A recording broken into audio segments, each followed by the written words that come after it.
Hello all, last వీడియోలో చూపించాను కదండి మేము పంచారామాల్లో ఒక టెంపుల్కి వచ్చాము అని, సామర్లకోట. ఇది ఆ టెంపుల్ లోపలండి. లోపలికి వచ్చిన తర్వాత అయితే ఇలా ఉంటుంది. మొత్తం ఒక రాయిని చెక్కినట్లయితే ఉందండి. మొత్తం కూడా వర్షం పడడం వల్ల క్లైమేట్ చల్లగా ఉంది, కానీ అట్లాగే కొంచెం అంతా కూడా బురదగా ఉంది. అంత ఇదిగా ఏం లేదు. నెక్స్ట్ అయితే లోపలికి వెళ్తున్నాము. ఇక్కడ ఏంటంటే కోనేరు ఉందన్నమాట. కోనేరులో నుంచి అందరు గిన్నెలతో వాటర్ అయితే తీసుకొచ్చి ఇట్లాగా శివయ్యకి అయితే అభిషేకం చేస్తున్నారు.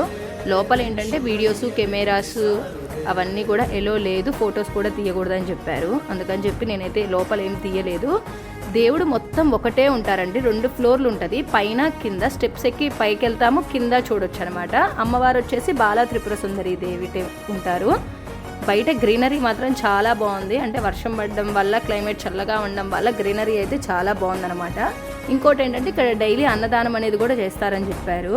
మేమైతే అంత టైం వరకు ఉండడం ఎందుకు, నెక్స్ట్ ఇంకా వేరే కొన్ని గుళ్ళకి వెళ్ళాలి అని అనుకున్నాము. అందుకని చెప్పేసి అయితే మేము రిటర్న్ స్టార్ట్ అయిపోయాము. ఇక్కడ బాదం పాలు ఫేమస్ అని మా హస్బెండ్ అయితే ఇంకా బాదం పాలకి వెళ్ళిపోయారు.